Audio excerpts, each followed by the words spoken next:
거룩하신 하나님 아버지 감사합니다. 아름 бурхан аав минь танд баярлалаа.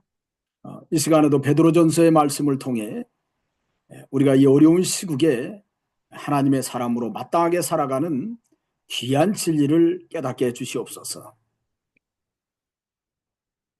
Нэгдүгээр Петр номоор дамжуулан энэ хүнд хэцүү цагт бид нэр үнэхээр эзэн бурхны хүмүүсийн талаар зөв амьдрахад минь туслаарай. 이 시간에도 통역하는 우리 통가 사모님, 또 우리 학생들, 또 부족한 종을 붙들어 주셔서 모두가 다 성령 안에서 귀한 진리를 발견하는 귀한 시간이 되게 해 주시옵소서. Энэ цагт ч гэсэн орчуулж байгаа тунгаа болон хичээл зааж байгаа бие болон бас сонсож байгаа оюутнуудад маань ариун сүнсэн дотор ариун сүнсээр хамт байж таны эрхэм нандин үнний үгийг зөв ойлгож ухаарахад туслаарай. 하나님 함께 하시고 예수님의 이름으로 기도하옵나이다. Бид нартай хамт байх бурхан танд талархан Есүсийн нэрээр залбирanгуйж байна. 아멘. 아멘. 자, 우리가 지난번에 1장 20절에 있는 말씀까지 우리가 살펴봤습니다. 베드로전서 베드로전서 1장 20절까지 살펴봤어요. 잠시만요. 베드로전서 1장 20절. 예. За, түрүүчийн хичээл дээр болохоор бид нар 1-р Петр 1-ийн 20-р ишлэл хүртэл 자, 우리가 하나님 앞으로 яваад 하나님으로 зогссон байгаа. 구원을 받았다고 하면 그 구원받은 사람이 어떻게 살아야 될 것인지, 구원받은 자의 생활에 대해서 지난 주간에 말씀을 증거했어요. Тэгээ өнгөрсөн хичээл дээр болохоор бид нар тэгээ аврал олсон бурхны ард түмэн байгаа. Тэгэхээр бурхны авралыг олсон ард түмний ёсоор одоо яаж амьдрах юм бэ гэдэг талаар түрүүч хичээл дээр үзье. 마음의 허리를 동이고 근신하라는 말씀.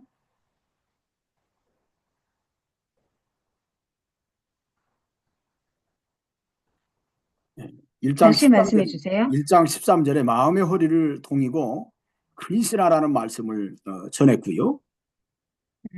За 13 дугаар ишлээс харах юм бол та нар оюун санаагаа бэлтгэн сарал ухаантай бай гэсэн. 또 14절에는 예수 믿기 전의 사람처럼 사욕을 본받지 말라고 그랬습니다. 자기 육체의 욕심을 본받지 말라 그런 뜻이에요. За 14 дээр ишлэлээр болохоор та нар юу ч мэдэхгүй байсан урд цагийнхаа хүсэлт ачаалт өөрсдөө бүү нийцүүлээ гэсэн. 또 15절에는 모든 행실에 거룩한 자가 되라고 그랬습니다. За 15 дахь ишлэлээр болохоор бүхэл зам байдалтай ариун байцгаа гэсэн. 그러면서 17절에는 하나님은 우리를 외모로 보지 않고 각 사람의 행위대로 심판하시는 분이시기 때문에 우리가 인생의 시간, 어찌 보면 나그네의 시간을 바르게 살라고 이렇게 두려움으로 지내라고 권면을 했어요. 17 дугаар ишлэлээр болохоор хүн бүрийг ялгарлахгүй бас шүүхгүй амьдраа гэсэн. Яг гэвэл бид нар энэ дэлхий дээр түр ирээд буцах хүмүүс. Тэгэхээр энэ түрхэн амьдарч байгаа энэ дэлхий дээрх амьдралдаа зөв бие авчивч зөв бурхнаас имийг зөв амьдрцгаа гэсэн байна. 소아시아 성도들에게 사도 베드로가 편지를 보내는데 그들을 구원한 것은 그들의 어떤 선한 행위로 그들이 구원받은 것이 아니라 흠없고 점없는 어린 양 같은 그리스도의 보배로운 피로 그들이 구원을 받았다고 얘기했습니다. Амин 19-р ишлээс харах юм бол одоо энэ загтал маань болохоор Петр бага Азийн чуулгануудад итгэгчдэд хандаж ариун хүмүүст хандаж бичсэн. Тэгэхээр бидний одоо аврагдсан нь золигдсон нь бол бидний одоо мундаг бид нар одоо сайндаа биш харин гим зэмгүй бөгөөд толбоггүй хургарын хадал Христийн үнэт цусаар золигдож аврагдсан гэдгийг та нар санаж явцгаа гэсэн байна. 그리고 20절에는 그들을 구원하시는 은혜를 베풀어 주시는 예수 그리스도의 모습에 대해서 그분이 어떤 분인가를 거기에서 말씀해 놨죠. За 20 дугаар ишлээс харах юм бол биднийг аварсан биднэрт тэр ивэл Үйлслийг хүртээсэн Есүс Христ ямар эзэн юм бэ? Ямар Есүс юм бэ гэдэг талаар өгүүлсэн байна. 창세전부터 미리 알리신 바 된 자다고 그랬습니다. 20-р эшлэлээс харах юм бол ертөнцийн суйраас өмнө та нарт урдаас мэдэгдсэн гэж байна. 자, 예수님은 창세전부터 이 세상을 창조하시는 창조주로서 계셨다고 하는 것을 제가 지난번에 요한복음 1장에서 설명을 했죠. Тэгэхээр ертөнцийн суйраас өмнө урдаас мэдэгдсэн гэдэг нь тэр урдаас мэдэгдсэн гэдэг нь болохоор одоо энэ ертөнцийг бүтээгч нэг юм а гэсэн одоо ойлголт юм а. Тэгэхээр энэ тухай бол би урд нь Иохан 1-р бүлэг дээр тулгуурлан тайлбарласан байна. 자, 그래서 요한복음 1장 그 2절로 3절에 보면 그가 태초에 하나님과 함께 계셨고 만물이 그로 말미암아 지은 바 되었으니 지은 것이 하나도 그가 없이는 된 것이 없느니라. 이런 말씀을 기록해놨죠. 요한이. Иохны сайн мэдээ 1-р бүлгийн 1-2-р эшлэлээс харах юм бол эхэнд үг байсан, үг бурхантай хамт байсан, үг өөрөө бурхансан тэрээр эхэнд бурхантай хамт байсан. За 3-р эшлэл хүртэл бүх юм түүгээр бий болсон бөгөөд бий болсон юмсаас түүнгээр бий болсон юм гэж нэг ч үгүй. 2-3-р эшлэл юм шүү. 우리가 예수 그리스도를 통해서 구원을 Иохны 1:1-2. 자, 예수 그리스도를 통해서 우리가 구원을 받았는데 우리는 때로는 생각이 너무 인간적이다 보니까 예수님도 우리와 똑같은 사람인데 그가 무슨 영원전부터 창세전부터 계셨을까 하는 의구심을 가질 수 있습니다. Хүмүүс бид нар ер нь маш их зүйлд эргэлздэг тий сэжгэлдэг тийм хүмүүс шүү дээ. Тэгээд үнэхээр тийм болов үгүй болов гэд. Тэгээ Есүс Христийн тухайд ч гэсэн Есүс Христ бидэртэй адилхан махан биетэй хүн байсан. Тэгсэн хэрнээ тэр одоо ертөнцийн суйраас өмнө байсан гэж юу гэсэн тийм эргэлзээ төрдөг ба. 그러나 예수님은 분명 창세전부터 계신 창조주 하나님이시라는 것을 사도 요한은 분명히 여기서 증거하고 있어요. Гэвч хэдийгээр бид нар тэгж эргэлздэг ч гэсэн түүнээс огт хамаарахгүйгээр Есүс Христ бол ертөнцийн суйраас өмнө байсан. Өөрөөр хэлбэл энэ ертөнцийг бүтээгч нэг юм а гэдгийг Илч Петр энэ загталтаа маш тодорхой бичсэн байна.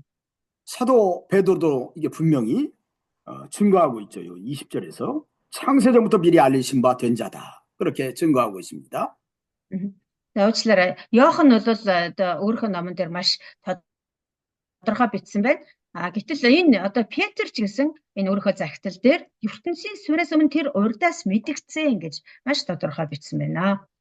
그렇기 때문에 우리를 구원하시고 우리에게 구속의 은혜를 베풀어 주신 그 분은 이 창세전부터 이 세상을 창조하셨던 만유의 주인이시다라는 것을 선포하는 겁니다. Тэгэхээр бид нарыг аварсан, бидэрт үнэхээр хязгааргүй тэр нэгүслээ хүртээсэн Есүс Христ эзэн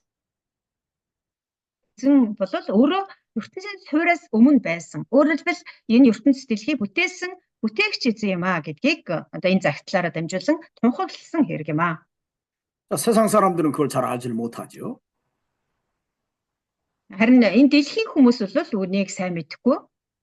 또 세상에 많은 종교들이 있습니다.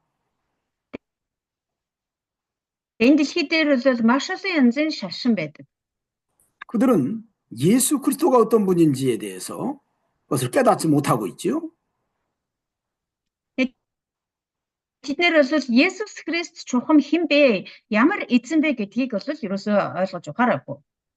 그러나 우리는 깨닫고 있습니다. 이거 얼마나 하나님의 큰 은혜예요.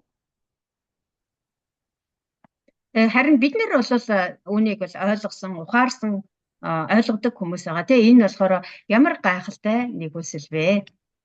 그래서 우리가 세상에서 고난을 받아도 그러나 우리는 이 우주를 창조하신 이 하나님이 우리를 구속해서 은혜 베풀어 준 사람이기 때문에 걱정하지 말아야 됩니다. бид нар энэ дэлхий дээр амьдарч байхдаа тийм элдвийн тэр сойролт элдвийн тэр хавчлаг зовлон учирлаач гэсэн энэ дэлхийн ертөнцийг бүтээсэн тэр гайхалтай нэгэн бидний эзэн учраас түүний тэр нэг нэгүүлсэл авралд итгэж найдаж амьдрах хэрэгтэй юм аа.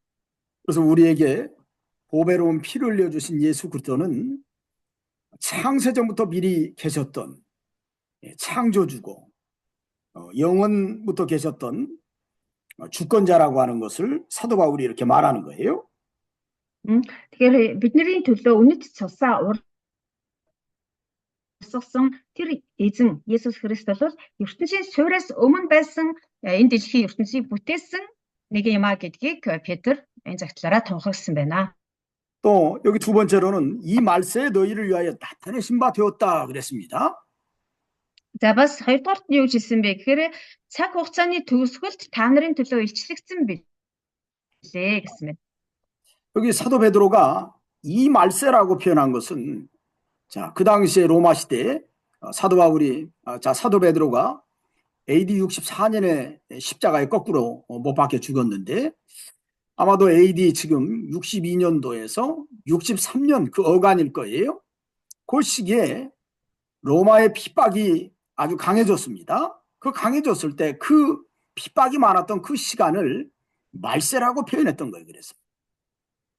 Тэгэхээр энд гарч байгаа цаг хугацааны төгсгөлд та нарын төлөө илчлэгдсэн билээ гэж байна. Энэ цаг хугацааны төгсгөл гэдэг нь ертөнцийн төгсгөл гэж ойлгохоос илүү тухайн үед болохоор энэ загтлыг биш Петр болохоор манай эртний 64 онд загалмай дээр урууга цовдлогдож олуулсан амиа өргсөн гэж үздэг. Тэгэхээр энэ загтлыг мэдээж амьтдаа бичсэн байж таарна. Тэгэхээр түүний нас цовдлогдохоос өмнө буюу 62 манай эртний 62-аас 63 оны үед бичигдсэн болов гэж ингэж үздэг. Тэгэхээр энэ үед болохоор Ромын хавчлага бол маш аимшигтайгаар Христ итгэгчтэй эсрэг хавчлага явуулж ирсэн байгаа. Гэтэл тэр аимшигтай хавчлагын тэр үеийг цаг хугацааны төгсгөл гэж хэлсэн байх магадлалтай юм аа.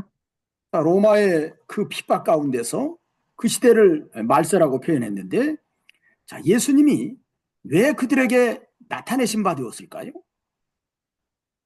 Тэгэхээр тэр Ромын аимшигтай хавчлагын үеийг Петр цаг хугацааны төгсгөл гэж ингээд хэлсэн. Тэгвэл яагаад Есүс Христ энэ тэр цаг хугацаа тэр хавчлагын үеэр өөрийгөө илчилсэн болоо? Та нарын төлөө илчлэгдсэн билээ гэж байгаа шүү дээ. 자, 그들은 하나님의 백성이고 그 하나님의 백성을 로마가 압제하는 것을 알고 계시기 때문에 그래요. Яагаад энэ цаг хугацааны төгсгөл буюу тэр хавчлагын үеэр Есүс Христ өөрийгөө илчилсэн бэ гэхээр тэр итгэгчид нар тэр ариун хүмүүс бол Бурхны ард түмэн байгаа тийм. Тэгэхээр тэр Бурхны ард түмнийг ромчууд хавчиж хяхаж байгаа гэдгийг хавчиж байна гэдгийг Есүс мэдэж байсан учраас өөрийгөө илчилсэн. 자, 그들을 보호하시고 그 핍박 가운데서 지켜주시려고 예수님이 나타내신 바 되었다. 이렇게 표현합니다. Тэднийг хамгаалахын тулд тэр зовлонгийн үед тэдэртэй хамт байж тэдрийг хамгаалахын тулд өөрийгөө илчилсэн гэж ойлгож байна. 그렇기 때문에 저나 여러분들이나 어려움 가운데 있을 때 분명히 예수님은 우리를 지켜보고 계시고 우리가 그 어려움 가운데 부르짖으면 반드시 도와주시려고 우리와 함께 하신다는 것을 확신해야 됩니다. Тэгэхээр бидний хувьд ч гэсэн ялгаагүй Есүс Христ бол биднэртэй тэр хүнд хэцүү нөхцөлд ч гэсэн биднэртэй хамт байж бидэрт туслахын тулд үргэлж биднийг харж хандаж хамгаалж байдаг юм гэдэгт бид нар итгэх ёстой юм аа. 또 이 말세라고 하는 것은 언제부터 말세였냐면 예수님이 세상에 육신의 몸으로 오셨을 때 2000년 전부터 또 세상 마지막 날까지를 말세의 범위로도 둡니다. За тэгэхээр нөгөө цаг хугацааны төгсгөл буюу үеийн төгсгөл бас ертөнцийн төгсгөлч гэж ярьдаг нэг юм үг хэллэг байгаа тийм. Тэгэхээр энэ ер нь цаг хугацааны төгсгөл, үеийн төгсгөл, энэ ертөнцийн төгсгөл гэдэг чинь хизэнээс эхэлсэн юм бэ? Ямар хизэнээс хизээ хүртэлх цаг үеийг хэлдэг юм бэ гэхээр Есүс Христ энэ дэлхий дээр махбодыг өмсөж ирсэн тэр эхний эрэлтээс ахуулаад ертөнцийн төгсгөл эхэлсэн гэж үздэг байгаа. 특별히 말세에는 사단이 공중의 권세를 잡고 하나님을 대적하고 또 믿는 사람들을 핍박하는 역사가 분명히 나타날 것이라고 계시록에 말씀하고 있죠. За тийм илчлэл намаас гэсээ харахад энэ төгсгөл үед ялангуяа одоо сатан тийм ээ диавол энэ агаарын ирэх мэдлийг атгаж бурхны ард түмнийг хахаж хавчиж маш их тийм зовлонд унгаах болно гэсэн үгс одоо юу илчлэл ном дээр байдаг. 예수님은 그러한 말세 위기 가운데서 성도와 함께 하시고 성도를 지키고 보호하시기 위해서 나타내시는 분이라고 여기 사도 베드로는 고백하고 있는 거예요. Тэгэхээр Есүс бол одоо ийм төгсгөл үед те энэ төгсгөл үед амьдарч байгаа тэр итгэгч нарт тохиолдож байгаа тэр зовлон, бэрхшээл, хавчлага, дарамт юу гэдэг тэр бүхнийг ингээд зүгээр өнгөрөөлээд зүгээр хараад байж идэггүй тэр төгсгөл үед зовж тарчиж тэр хавчигдаж хихэгдэж байгаа тэр өөрийнхөө ард түмнийг хамгаалж тэдэнд туслахын тулд тэднийг тэр зовлонгоос гэтлэхийн тулд хамт байхын тулд ингэж өөрийгөө илчилдэг эзэн юм а гэдгийг Петр тунхагласан байна. 자, 우리의 주인 되신 예수님이 이런 분이신데 그럼 우리는 어떤 사람일까요? Тэгэхээр бидний эзэн Есүс Христ бол ийм эзэн юм байна. Тэгвэл одоо түүний хүмүүс болсон бид нар яах ёстой юм бэ?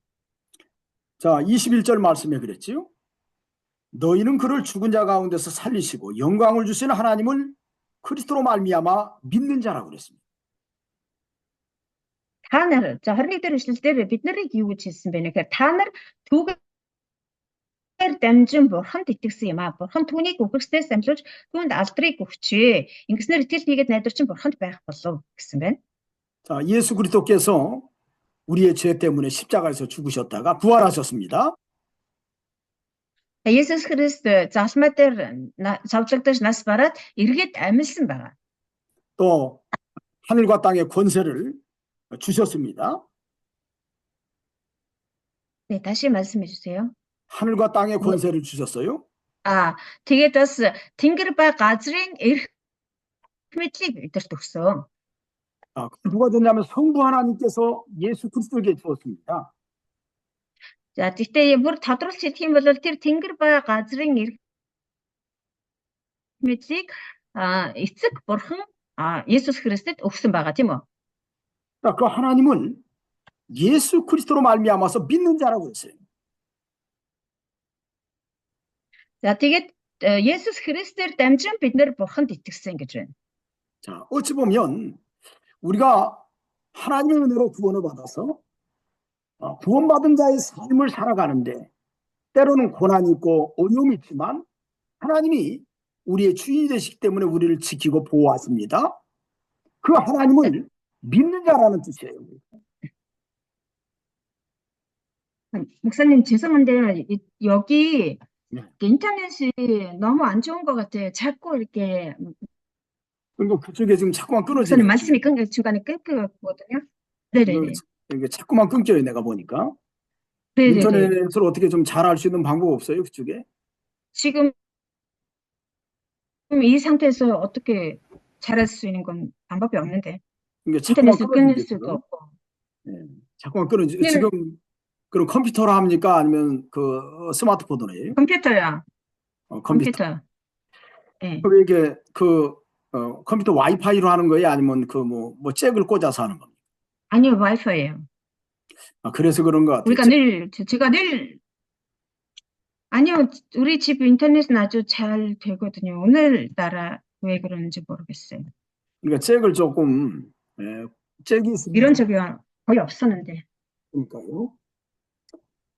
잭을 좀 꽂으면 그 공유기에다가 꽂아서 쓰면 좀 그런 증상들이 좀 없어질 것 같은데 느낌에. 그런 적이 없습니다. 광각에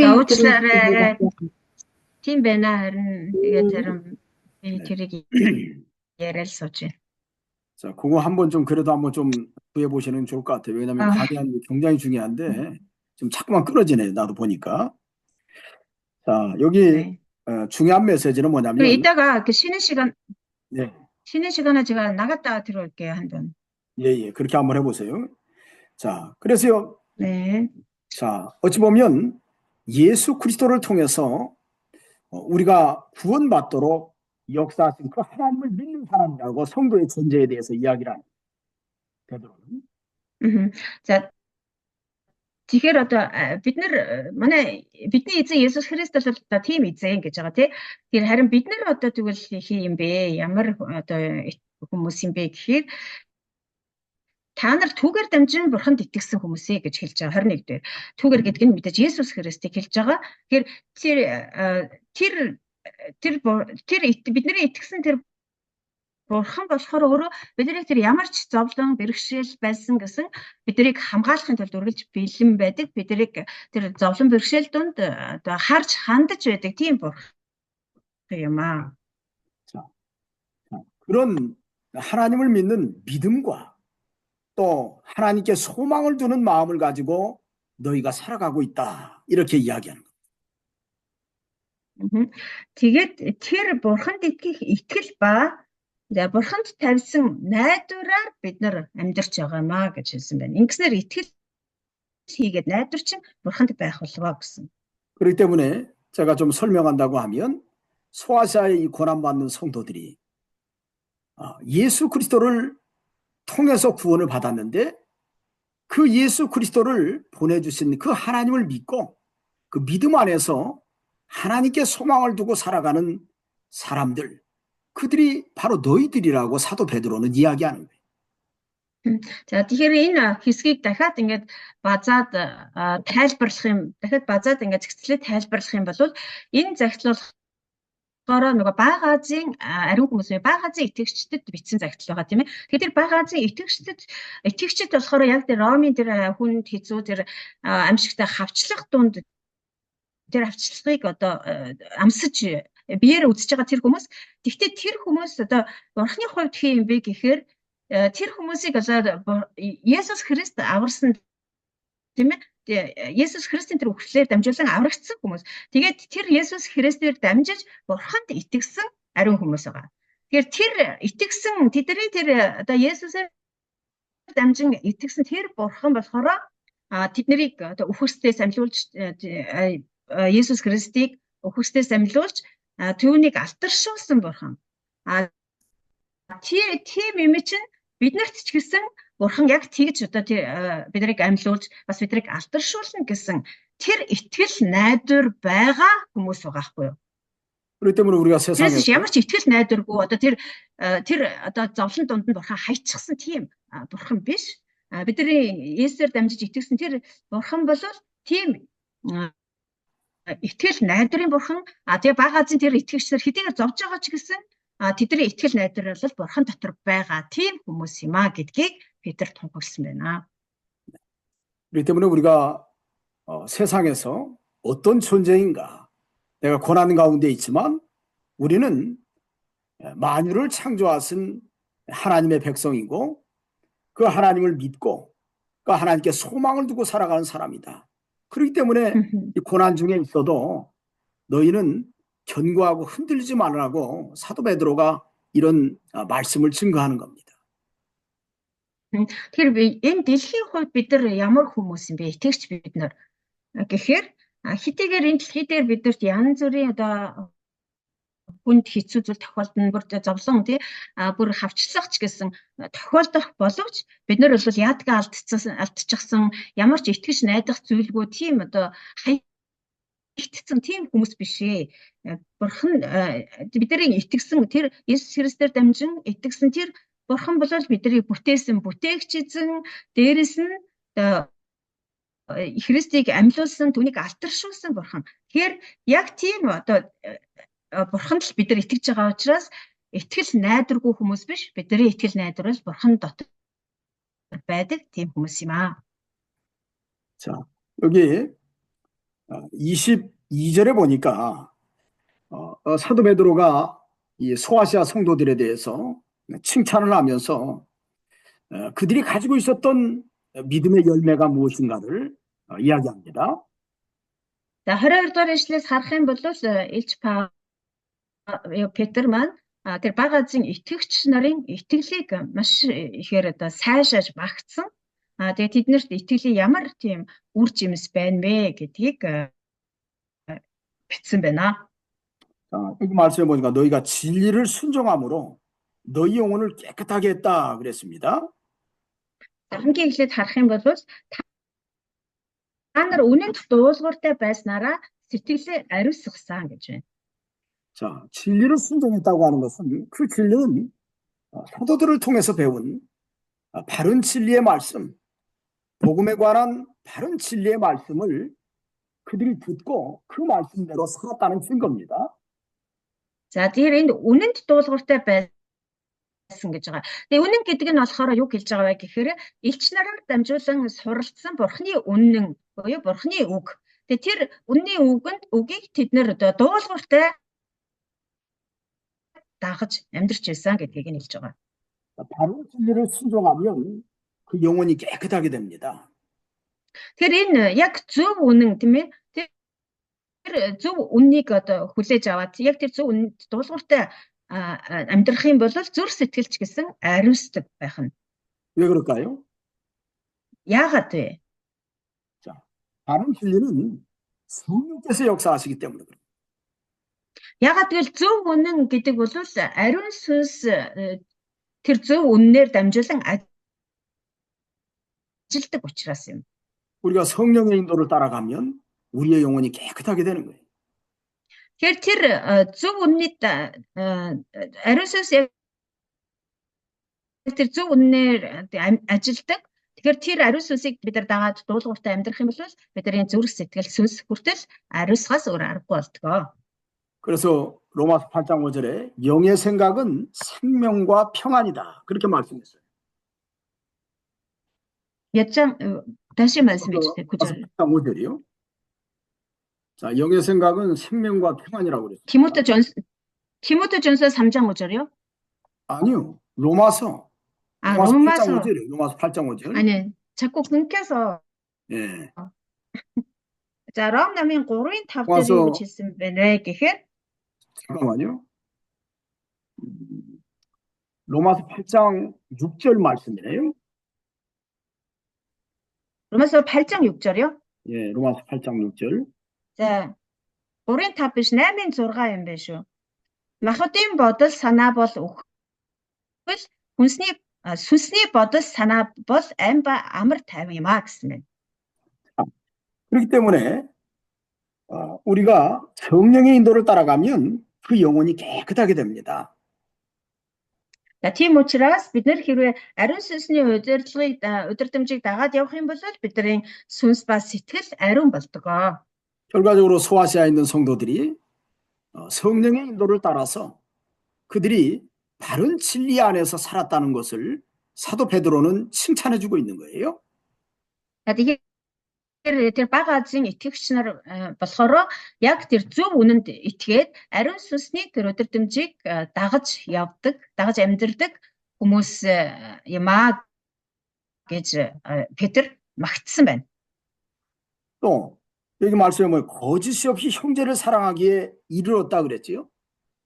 За дараа нь болохоор чин сэтгэлээсээ ах дүүсээ хайрладаг гэсэн мэт. 어떻게 보면 성령의 인도를 따라 살아가는 사람은 거짓이 없습니다. 정말로 진심으로 형제를 사랑하는 거예요. За чин сэтгэлээс гэдэг нь болохоор Солонгос библиэлд худал хуурмаггүйгээр гэсэн орчуулгатай байгаа юм шиг байна. За тэгэхээр ариун сүнсний удирдамжийг дагаж амьдардаг хүмүүс болвол ямар ч одоо тийм худал хуурмаггүйгээр чин сэтгэлээсээ ах дүүсээ хайрладаг байх нэ.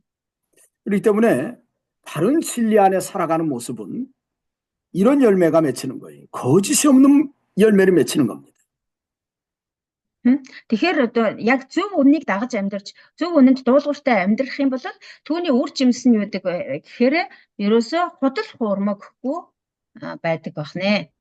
데살로니가 교회도 사랑의 수고가 있었지요. 데살로니가 교회가. Тессалоник чуулганыг гэсэн бид нар мэдэн тийм ээ. Тэнд бол хайрын хөдөлмөр байсан. 또 요한일서에도 3장에 말과 여로만 사랑하지 말고 행함과 진실함으로 하자. 그런 말씀을 한 적이 있어요. Бас нэгдүгээр яхан 3 дугаар бүлэг дээр бид нэр зөвхөн үг яриагаараа хайрлахаа болцгоё. Харин хайраар ба чин сэтгэлээсээ түн тэр хайраа илэрхийлье, үйлдэл болгоцгоё гэж хэлсэн байна. 그게 거짓이 없는 형제를 사랑하는 바른 신앙의 모습이에요. Энэ бүхэн бол ерөөсөө ямар ч худал хуурмаггүйгээр чин сэтгэлээсээ ах дүүсээ хайрлаж байгаа үнэн зөв итгэлийн дүр төрх юм аа. 여러분들이 바른 진리 안에서 성령의 인도를 따라가는 사람은 거짓이 아니라 진실된 삶의 열매를 형제들에게 보여줍니다. Тэгэхээр яг зөв үннийг дагаж ариун сүнсэнд дуулууртай амьдрсан хүмүүс бол тэр чин сэтгэлээсээ ямар ч худал хуурмаггүйгээр ах дүүсээ хайрлах тийм үр жимсийг гаргадаг байх нэ. 그 모습이 그리스도인의 바른 모습이에요. Энэ бол яг Христэд итгэгч хүмүүсийн яг жинхэнэ дүр төрх байх ёстой юм аа. 자, 사도 바울은 이 소아시아 교회 성도들이 이렇게 믿음으로 살아가는 모습을 보면서 권면을 하죠. 마음으로 뜨겁게 서로 사랑하라고 얘기해요.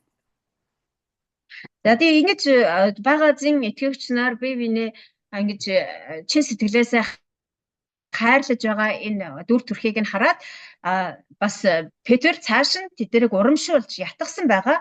Юу гэж ятгсан бэ гэхээр тийхүү бие биеэ зүрхний гүнээс хайрлагдсан гэсэн байна. 자, 마음으로 뜨겁게 사랑하는 것은 어떻게 사랑하는 걸까요? За зүрхний гүнээс хайрлна гэдэг чинь яаж хайрлахыг хэлж байгаа юм бэ? 마음으로 뜨겁게 사랑하는 모습이 뭐예요? зүрх сэтгэлийнхээ гүнээс хайрлнаа гэдэг нь юу гэсэн үг юм болоо? 자, 뭐 뜨겁게 사랑하라고 그러니까 막 가슴이 막 뜨거워가지고 막 붙들어지고 막 이렇게 사랑하는 건가요? Зүрхний гүнээс одоо халуунаар хайрлнаа гэдэг нь одоо юу гэсэн үг юм? Одоо зүрх сэтгэл нь байдгаараа хайраар шатаал тэгэл тэр хайраа одоо илэрхийлж байгаа юм гэж би нэг одоо чанга тэврээл одоо тийм байхыг хэлж байгаа юм уу? 여기 마음으로 뜨겁게 사랑하는 모습은 때로는 연약하고 고난 중에 있는 사람과 그들의 삶에 어떻게 보면 같이 동참하라고 하는 의미가 있습니다.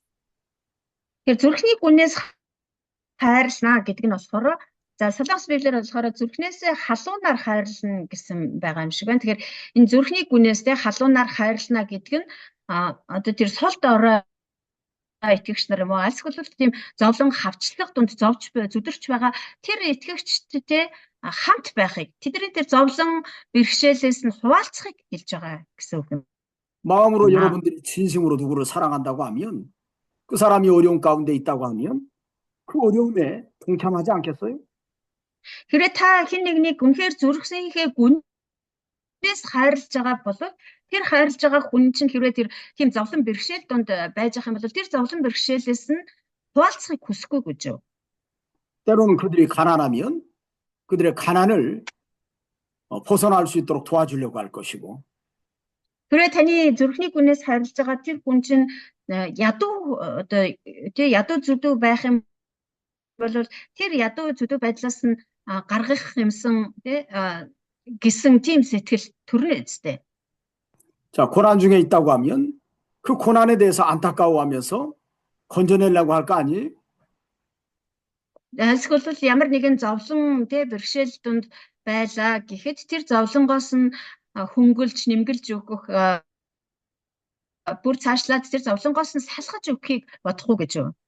또 하나는 뜨겁게 사랑한다고 하는 의미 속에는 같은 소망, 이런 소망을 두고 있기 때문에 그 소망으로 하나가 되라고 하는 의미가 담겨 있습니다. За бас зүрхний гүнээс халуунаар хайрлана гэдэг энэ утга санаан дотор зүрхний гүнээс халуунаар хайрлаа гэдэг утга санаа дотор саяны зүйлс орохоос гадна бас яг адилхан найдвараа хуваалцаж яг адилхан найдвараар урагшлах гэсэн тийм утгач гэсэн агуулгадж байгаа. Адилхан найдвар дотор урагшлах. 우리가 진심으로 누구를 사랑한다고 하면 그에게 가장 중요한 것을 줄 수 있는 거예요. 다시 말씀해 주세요. 진심으로 누구를 사랑한다고 하면 그 사람에게 네. 내게 있는 가장 중요한 것을 줄 수 있다. Бид нар хэрвээ хэн нэгнийг зүрхний гүнээс хайрлаж байгаа бол тэр хүндээ өөртөө байгаа хамгийн нандин зүйлийг хамгийн одоо эрхэм зүйлээ бас өгч хуваалцахыг хүсдэг. Өөртөө байгаа хамгийн хэн нэгнийг чин сэтгэлээсээ зүрхний гүнээс хайрлаж байгаа бол тэр хүндээ өөртөө байгаа хамгийн нандин зүйлийг эрхэм зүйлийг өгч хуваалцахыг хүсдэг. 내가 가지고 있는 은혜를 같이 나누어 줄 수 있을 겁니다. Хэн нэгнийг зүрхнээсээ хайрлах юм, зүрхний гүнээсээ хайрлах юм бол өөртөө байгаа тэр эвэл нэгүслийг хуваалцахыг хүсэх нь мэдээжээ. 자, 그러면서 23절에 아주 중요한 말씀이 여기 기록이 됐는데요. 너희가 거듭난 것은 썩어질 씨로 된 것이 아니요 썩지 아니할 씨로 된 것이지 살아있고 항상 있는 하나님의 말씀으로 되었다. 이렇게 말씀합니다. За 23 дахь эшлэлдэр болохоор бас маш чухал зүйлийг хэлсэн байна. Бид нэр одоо дахин төрсөн нь болохоор устдах үрээс бус харин үл устдах үрээс буюу Бурхны амьд оршин буй үгээр дахин төрсөн билээ гэсэн байна. 거듭났다고 하는 말은 죽었던 영혼이 다시 살아났다는 거예요. 한국말로는 영어로 한문으로는 중생이라고 합니다. 중생. 어떻게 보면 회심의 모습을 그렇게 표현했다고도 보는데 어려운 말이에요. 사실 이 말이. 거듭났다는 것은 태어났다. 모노게인입니다. За тэгэхээр дахин төрөх гэдэг үг болохоор маш чухал үг байгаа. Өөрөөр хэлбэл одоо үхчихсэн байжгаад эргээд дахиж шинээр төрсөн гэсэн үг юм.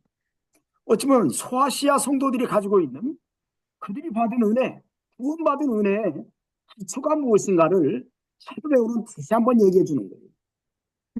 Өөрөөр хэлэх юм бол одоо тэр бага азийн итгэгч нарын тэр авсан ивэл авралын ивэл нэгүүлсэл чинь чухалда ямар ивэл нэгүүлсэл юм бэ гэдгийг дахин одоо тайлбарлаж өгч байгаа гэсэн үг. 자, 그들이 가지고 있는 믿음과 그 은혜는 썩어질 것으로 된 것이 아니고 썩지 아니할 것으로 되었다고 얘기합니다. Тэгээд тэр бага азийн итгэгчдэд байгаа тэр итгэл ямар одоо тэр итгэл тийм ээ хаанаас одоо би болсон юм бэ гэхээр устдах үрээс бус харин үл устдах үрээс би болсон юм аа. 자, 썩지 아니할 씨로 됐는데 살아있고 항상 있는 하나님의 말씀으로 되었다. 그렇게 말씀했죠. Тэгэхээр тэр үл устдах үрээс буюу Бурхны амьд оршин буй үгээр гэж хэлсэн байна.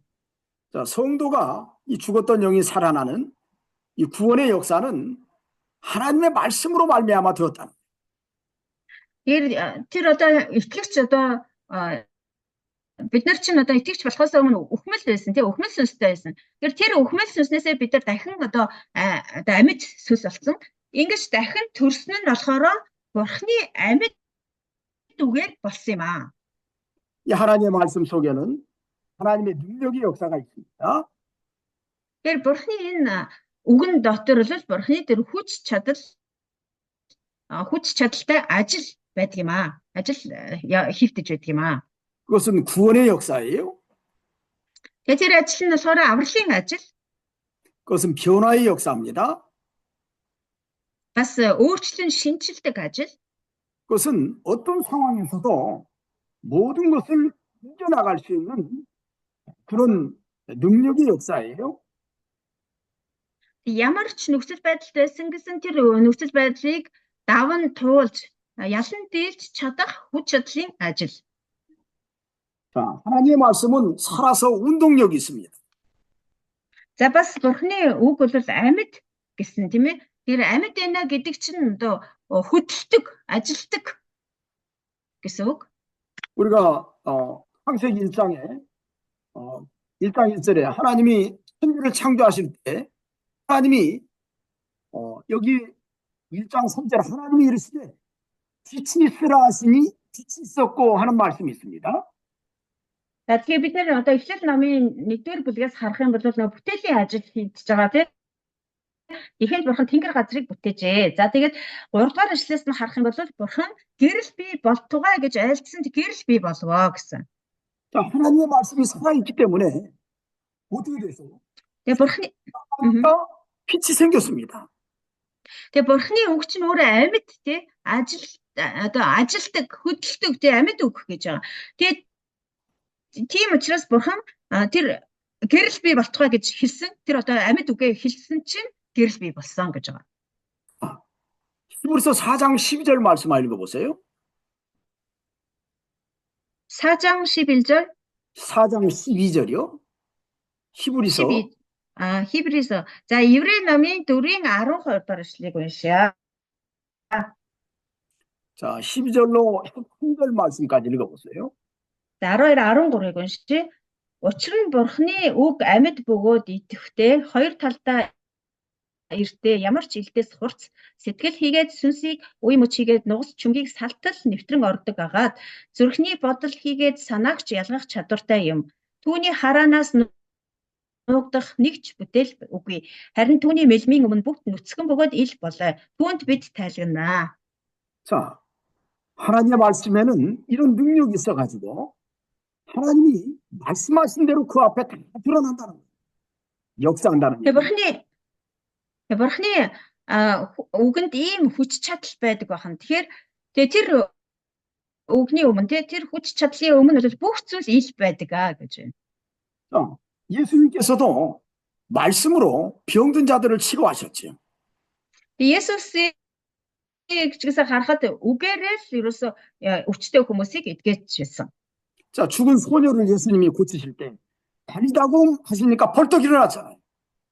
За 소녀가 нэг охин одоо нас орчихсон тий өвчихсэн байсан. Тэгээд тэр охин дээр очиод яасан илж барьж им тан өгөөгүй зүгээр л талитаккум гэж хэлэхэд үгээ хэлэхэд талитаккум гэдэг үгийг хэлэхэд тэр охин амьлаад босоод ирсэн.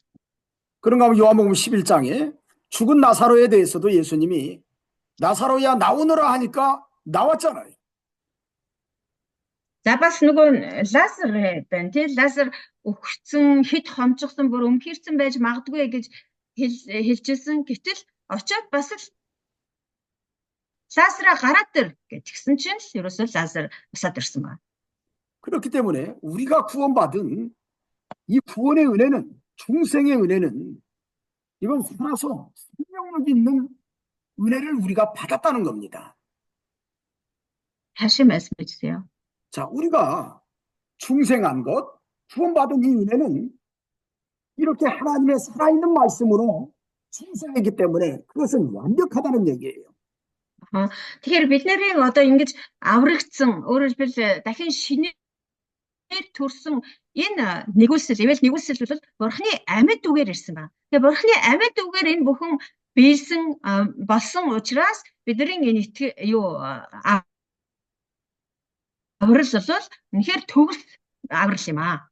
그렇기 때문에 저와 여러분들이 자, 세상에 살면서도 여러 가지 모습을 갖고 살지만 우리는 믿음과 소망을 하나님께 두고 살아가는 거예요. Тэгэхээр бид нар энэ дэлхий дээр амьдрахдаа янз бүрийн зүйлтэй элдвийн юмтай ингээд одоо нөхцөл байдалд амьдрдаг тий заримдаа зовдөг заримдаа одоо өвддөг янз бүрийн хавчлага дарамт ирдэг ямар ч нөхцөл байдалтай амьдарч исэн гэсэн бидний итгэл найдвар бол эцээсээс энэ биднийг аварсан ийм найдвартай баталгаатай бурханд бидний итгэл найдвар байдаг. 살아있는 하나님의 말씀의 능력으로 우리가 중생했고 또 우리를 지키시기 때문에 그런 겁니다. ягаад гэвэл одоо амьд тий оршин буй тэр үгээрээ биднийг дахин төрүүлсэн биднийг аварсан тийм бурхан учраас бидний бүх найдвар бол бид нар бүх найдвараа бурханд тавьж болно гэсэн. 그래서 여기 24절에 사도 베드로는 이런 말씀을 합니다. 24절에 모든 육체는 풀과 같고 그 모든 영광은 풀의 꽃과 같으니 숲바르고 꽃은 떨어지되 오직 주의 말씀은 세세토록 있도다. 이렇게 말씀을 했어요. За цааш нарах юм бол Илч Петр 24-25 дээр юу гэж хэлсэн бэ нэ гэхээр тиймд бүх махбод болбоос өвс мэт бөгөөд бүхий л алдар нь өвс ногооны цэцэг мэт. Өвс хатдаг, цэцэг ганддаг. Үн мөнхөд гагцгүй эзний үг л оршноо. 그렇기 때문에 이거 이사야 46장 6절에 있는 말씀을 인용한 건데요. Энэ болохоор Исая намын 46-гийн 6 дугаар ишлэл дээр гардаг 46장 6절이요? 40장 6절이요. 40장 46 дээр гардаг ишлэлийг иш татсан байгаа. 자, 이 말씀의 핵심은 뭐냐면 하나님의 말씀은 살아서 능력이 있다. 세세토록 있다. 그 하나님 말씀 속에 능력이 있다고 하는 것을 이사야가 이렇게 고백을 하는 거예요. 우리 육체는 연약해요.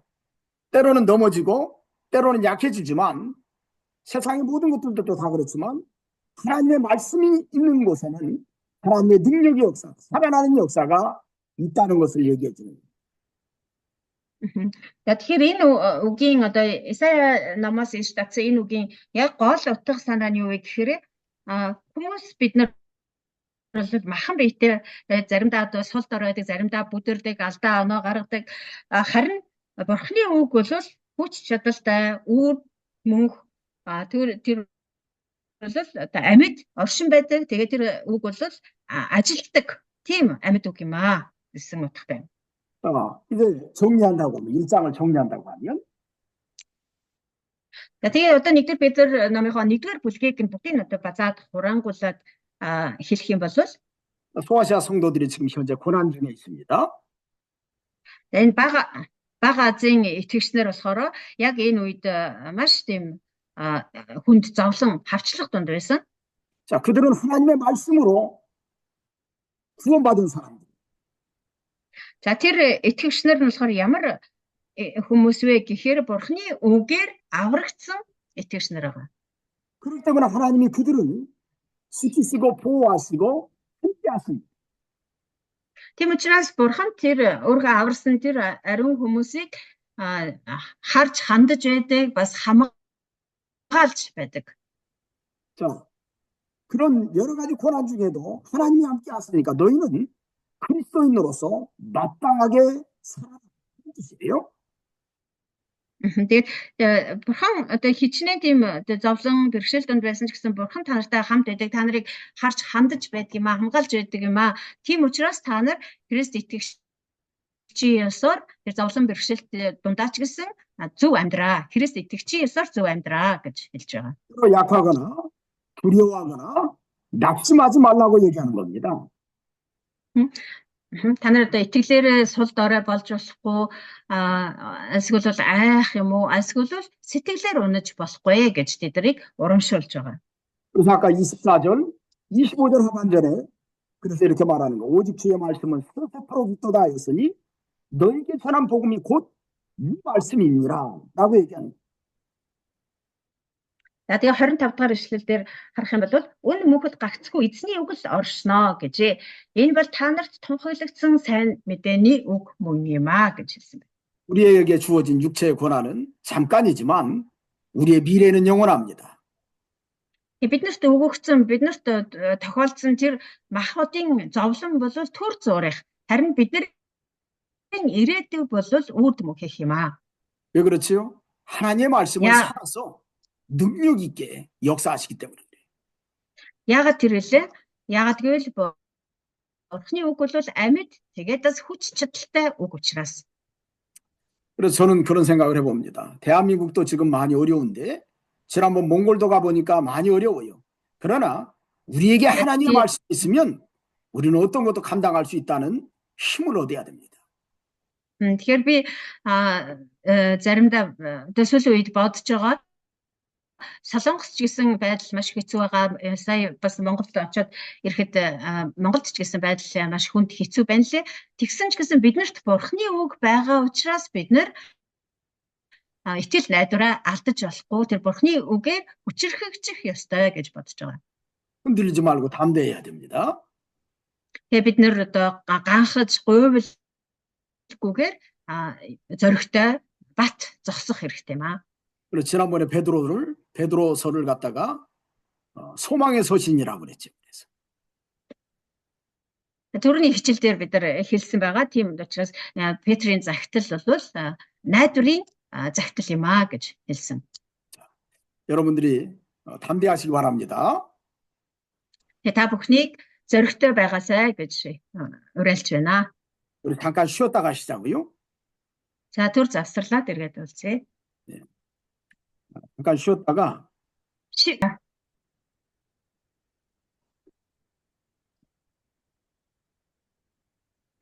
우리 2장 말씀 우리가 살펴보도록 하겠습니다. За нэгдүгээр Петр 2-р бүлэг рүү оръё. 자, 이렇게 하나님의 말씀으로 이렇게 하나님께서 지키고 보호하시는 그런 어떻게 보면 그런 역사 가운데 있는 사람들은 어떻게 살아갈 것인가에 대해서 2장에서는 그리스도인의 구체적인 삶에 대해서 권면을 합니다. За 2-р бүлэг дээр болохоор Бурхны үгээр дамжуулан аврагдсан тэгээ Бурханаар хамгаалагдсан тэр ариун хүмүүс буюу итгэгчнэр яаж амьдрах ёстой вэ гэсэн яг нөгөө практик амьдралын талаар энэ 2-р бүлэг дээр өгүүлж байгаа. 2장 1절에 그러므로 모든 악독과 모든 거만과 외식과 시기와 모든 비방하는 말을 버리고 이런 말씀을 했어요. За нэгдүгээр ишлэлдэр нь тиймээс та нар бүхэл өс хонзон зайлмих хоёр нүүр атаа жүтөө болон гүтгэлэг бүхнийг хайж гэсэн байна. 자, 하나님의 말씀으로 변화되었고 하나님의 능력으로 살아가는 존재가 우리입니다. 근데 우리는 그럼 세상에서 어떤 모습으로 살아갈 것인가 하는 메시지를 던져주는 거예요. За Бурхны үгээр аврагдсан тэгээ Бурхны хүч чадлаар амьдарч байгаа итгэгч бид нар энэ дэлхий дээр яг ямар дүр төрхөөр яаж амьдрах ёстой юм бэ гэдгийг энэ 2-р бүлэг дээр хэлсэн байна. 먼저 모든 악독을 버리라고 그랬습니다. За хамгийн түрүүнд нь болохоор бүхэл өс хонзон хай гэсэн байна. 자, 몽골 말로 악독이라고 하는 표현은 어떤 뜻입니까? 그 복수하는 마음, 보복하는 마음, 복수심. 복수하는 마음, 보복하는 네, 마음. 또 악독이라고 했습니다. 복수심. 모든 복수심. 그다음에 그 모든 꾀. 네. 간사하는 것. 그렇죠. 그리고 모든 두 얼굴. 예. 그건 이제 외식인데 여기서는 예. 그리고 그다음에 시기 질투 그리고 회방하는 것. 예, 이제 회방하는 말 그러는데 먼저는 이제 제가 첫 번째부터 설명을 하는 거예요. 모든 악독에 대해서 설명을 합니다. 그 악독을 그러면 그냥 모든 악독이라고 할 때 이 악독이라고 하는 건 뭐냐면 육체의 부패성을 아직도 버리지를 못하는 상태입니다. 옛사람의 모습, 구원받기 전에 사람의 모습을 가지고 그런 마음을 가지고 남을 해하려고 하는 독한 마음, 그것을 악독이라고 그래요. 자, 네. 복수, 보복, 그러니까 여기 모든 악독이라는 말은 이 악독이란 단어 자체가 한문으로 표현을 한다고 하면 독성을 가지고 있는 악한 그런 모습들, 그것을 표현하는데 그것은 사람의 마음이나 행동을 통해서 보여주는 행위인데, 자, 그 행위가 뭐냐면 예수 믿기 전에 어찌 보면 부패성으로 살아가는 그런 모습을 버리지 않고 그것을 가지고서 남을 해하려고 하는 어떤 계획이나 또 생각들, 행동들을 악독이라고 표현하는 거예요. За энэ нөгөө сонсон гэж байгаа шүү дээ. Хамгийн түрүүнд бүхэл өс сонсонгоо хаяа гэсэн тийм. Тэгэхээр энэ өс сонсон гэдэг дээр ингээ ярьж байгаа байхгүй. Тэгэхээр Солонгос Библиэлд болохоор яг өс сонсон гэсэн үг биш. Бүхэл дээр бузар муу сэтгэл гэсэн тийм утгатай үг байгаа. Тэгэхээр тэр бузар муу сэтгэл гэдэг нь яг ямар сэтгэлийг хэлж байгаа юм бэ гэхээр нөгөө итгэвч биш байхдаа бид нар чинь махан биеийн тэр ялзрал завхарлын улмаас тэр хорон муу санаа байсан тийм ээ. Тэр хорон муу санаагаараа бусдыг одоо хохироож, бусдад одоо хор хохироол учруулах, бусдын талаар одоо хорон муугаар бодох тийм хорон муу санаа л гэсэн үг. Тэгэхээр одоо Монгол Библиэр болохоор өс хонзон гэд орчуулсан. Тэгэхээр өс хонзонч гэсэн бас л одоо тийм хорон муу санаа шүү дээ. Тэгэхээр одоо Солонгос Библиэр болохоор хорон санаа юу Монгол Библиэр болохоор өс хонзон гэсэн л орчуулгатай байгаад байна л да. Ямар ч хувилбарыг орчуулгын бүх хувилбарыг харсан бүгд өс хонзон гэдгээр л орчуулсан байна. 그런 모습이 어디에 나와 있냐면 창세기 6장에 보면 노아 시대 홍수 속에 보면 그 악의 모습이 거기 기록이 되어 있습니다. За хуучин гэрээнээс харах юм бол яг энэ хорон санаа тий өс хонзон гэдгийг одоо ямар жишээнд харж болох вэ гэхээр Ноагийн үерийн үед одоо хүмүүс байсан тийм одоо санааг л хэлж байгаа. Тийм сэтгэлийг хэлж байгаа. 그 창세기 6장 5절 말씀 한번 보세요. Эхлэл номын 6-гийн 5-ыг харъя. 자, 먼저 6장 3절에 보면 이런 말씀이 있습니다. 여호와께서 나의 영이 영원히 사람과 함께 하지 않으니 이는 그들이 육신이 됨이라라는 말이 있어요. Эхлээд 3 дугаар ишлэгийг харъя. Эхлээд 6-гийн 3-ыг харахад тэгэхэд эзэн хүн өөрөө махбод тул миний сүнс хүнтэй мөнхөд байгаад байхгүй гэж байна. Тэгээ бурхны сүнс болохоор хүмүүстэй тэгээ хүн төрлөختөнтэй үрд мөнх байхгүй байхыг хүсэхгүй байна. Яагаад гэвэл хүн өөрөө махбод учраас гэж байгаа. Энэ 6-гийн 3 дээр. 5절 말씀을 한번 읽어보세요. 6장 5절. За тэгсний дараа 5 дугаар ишлэгийг уншия. Эхлэл 6-гийн 5. Эзэн дэлхий дээр хүмүүсийн хорлонт муу үлэмж их бас зүрхнийх нь хамаг бодол санаархал ямагт муу муухай болсныг хараад гэж байна. 그래서 이 악이라는 단어가 이런 의미에서 나왔다고 보면 되는 겁니다. 모든 계획과 생각이 항상 악한 거예요. 그래서 다른 사람에 대해서 또 모든 것에 대해서 악도가는 그 악한 마음을 가지고 바라보고 또 악한 마음을 가지고 행동으로 보여주는 거고 이러한 것이 악독인데 그리스도인들은 구원받은 사람은 이런 모습을 가져서는 안 됩니다. 이거 버려야 돼요. За тэгэхээр одоо нөгөө бүхэл хаях ёстой юмнуудыг хэлсэн шүү дээ. Тэгээ бүхэл өс хонзон зайдмах гэдэг. Тэгэхээр өс хонзон гэж одоо Монгол дээр орчуулагдсан байгаа боловч одоо Солонгос Библийн тайлбараар болохоор бүхэл одоо хорон муу санаа гэж байгаа. Тэгэхээр альва одоо хүмүүсийг харахтаа ч гэсэн альва юмыг харахтаа хорон муу санаагаар хардаг.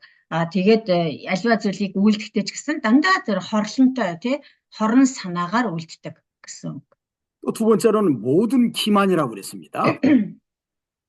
자, 다른 болохоор 이게 꽤 그렇죠. 꾀죠. 어찌 보면 한국말에는 기만이라고 번역된 것도 있고 괴일이라고 이렇게 번역된 데도 있어요. 네, 기만이나 괴일은 같은 의미가 있는데 뭐냐면 간사한 속임수를 얘기하는 거예요. 나는 사람을 속이는 행동. 네, 그러한 행동을 이야기하는 겁니다. За, хоёрдугаарт нь болохоор бүхий л зайлмихийг хаяа гэсэн байна. За, зайлмих гэдэг бол бусдыг зайлилж, мэхэлж тийм ээ. 예수 믿는 사람은 진실해야 돼요. 진실해야 되는데 예수 믿는 사람이 다른 사람을 속이는 행동을 한다. 그건 잘못된 겁니다. Есүст итгэгч хүмүүс бол ерөөсөө үнэнд шудраг байх ёстой. Хэрвээ одоо бусдыг залилж, мэхэлж тэ үнэнд шудраг байж чадахгүй байгаа бол энэ бол буруу юм аа. 그다음 또 세 번째는 외식이라고 그랬습니다. За, гуравдугаарт нь болохоор бүхий л хоёр нүрээ хаяа гэсэн. 외식이 뭘까요? За, хоёр нүр гэж юу вэ? 겉과 속이 다른 이중적인 모습이에요. 다른 사람 앞에서는 나 사랑합니다 하면서 부드러운 척하면 속에서는 그 사람을 멸시하고 무시하고 아예 상관하지 않는 그런 이중인격의 모습이 외식입니다. За, хоёр нүур гэдэг бол ойлгомжтой тий. Доторх гаднах хоёр нь бол одоо өөр байдаг. Хүмүүсийн нүдэн дээр болохоор өөстөө хайртай шүү. Инээ тэрэг тий. Маш нинжин зөөлөн уйхан илдэг байдлаар хандшаад тэгсэн ирнэ сэтгэл дотроо болохоор тэр хүнийг үзэн ядцсан ч юм уу, тэр хүнд зэгшиж зэвүүцчихсэн тий, тэр хүний талаар хор муу санаа бодол тийчихсэн явахыг хэлнэ. 예수 믿는 사람들이 이렇게 가면을 쓰듯이 속에 있는 생각을 숨기고 이렇게 이중인격을 보이는 것은 그리스도인의 모습이 아니에요. Тэгэхээр Есүст итгэдэг хүмүүс бол ялангуяа ингэж яг нэг баг тий маск зүүцсэн баг зүүчихсэн юм шиг ингэж дотроо бодож явдаг зүйл нь нэг өөр, гаднаа үлдэж байгаа үйлдэл нэг бас өөр байж ерөөсөө болохгүй. Энэ бол бас л хүмүүсийг хуурам эхэлж байгаа хэрэг юм аа. 제가 좀 이렇게 경험을 해보니까 한국 사람은 외식이 많습니다. 왜냐하면 체면이라고 하는 어떤 그 문화적인 성격이 있다 보니까 자기의 체면 때문에 다른 사람 앞에 외식하는 사람들이 많아요. 한국 사람 솔로몬스. За тэгээ солонгос хүмүүс ер нь би өөрийнхөө амьдралын туршлагаас харахад ялангуяа солонгос хүмүүс маш их тийм хоёр нүур гаргадаг юм шиг ажиглагддаг. Яг л одоо нөгөө үндэсний онцлогч гэх үү, соёл гэх үү, тэрнээсээ шалтгаалаад солонгос хүмүүс бол маш нэрлэхүү замтай байдаг. Тэгээ тэр нэрлэхүү зангаас болоод ингэж хоёр нүур гаргах явдал их ажиглагддаг. 몽골 사람들은 한국 사람보다는 좀 더러운 것 같아요. Харин монголчуудыг харж байхад бол солонгосчуудыг бодвол арай гайгүй юм шиг байлээ. Хоёр нүур гаргах нь. 너무 직설적이야. 갑자기.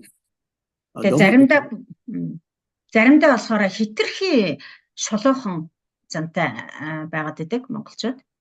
그래 한국 사람은 이렇게 다툼이 있어도 생각을 하면서 한참 있다가 행동으로 보이는데 내가 이렇게 몽골에서 그 전에 보니까 다툼이 있으면 주먹부터 나가더구만 이렇게 뻥.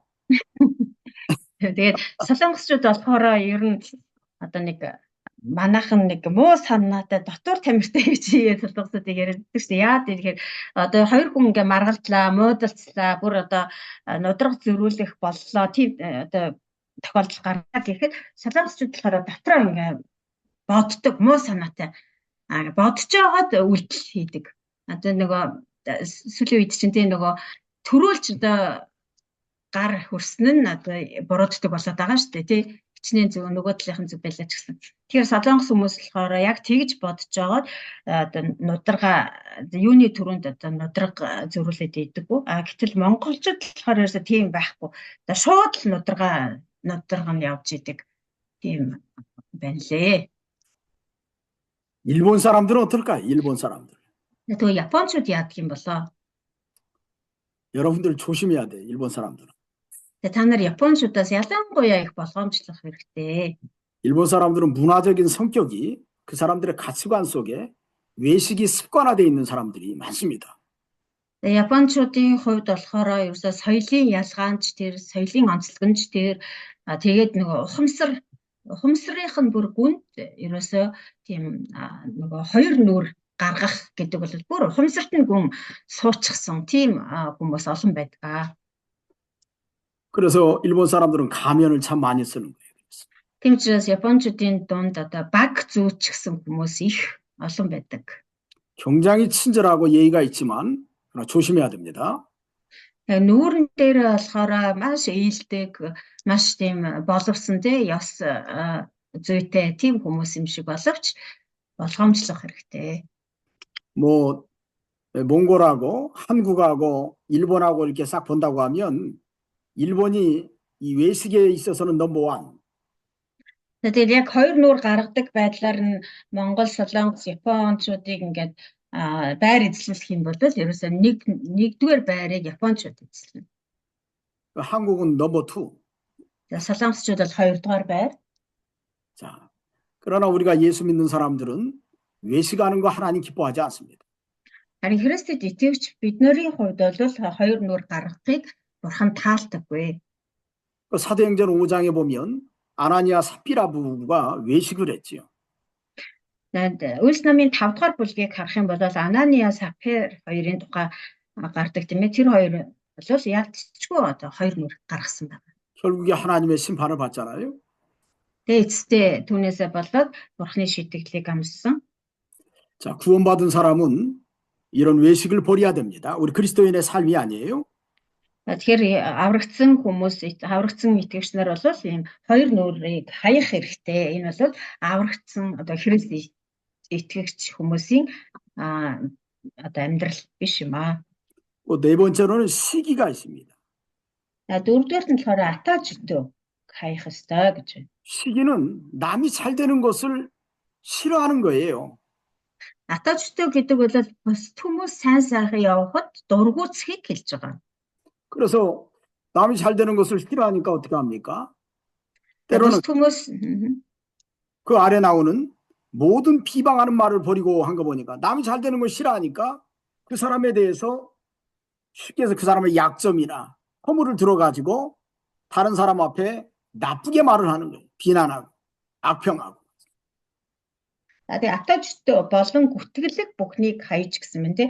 Тэр хүн ингээд бусдын сайн сайханд атаархаад эхлэхээр яадгүй гэхээр тэр хүний талаар одоо гүтгэлэг гүжирдэг ховж ингээд ярьж эхэлдэг. Тэр сайн сайхан байхын үзэж чаддгүй учраас атаархсандаа болоод тэр хүний хийгээгүй зүйлийг хийсэн мэтээр ярьж тэ бусдад муулж ховж ярьж явдаг.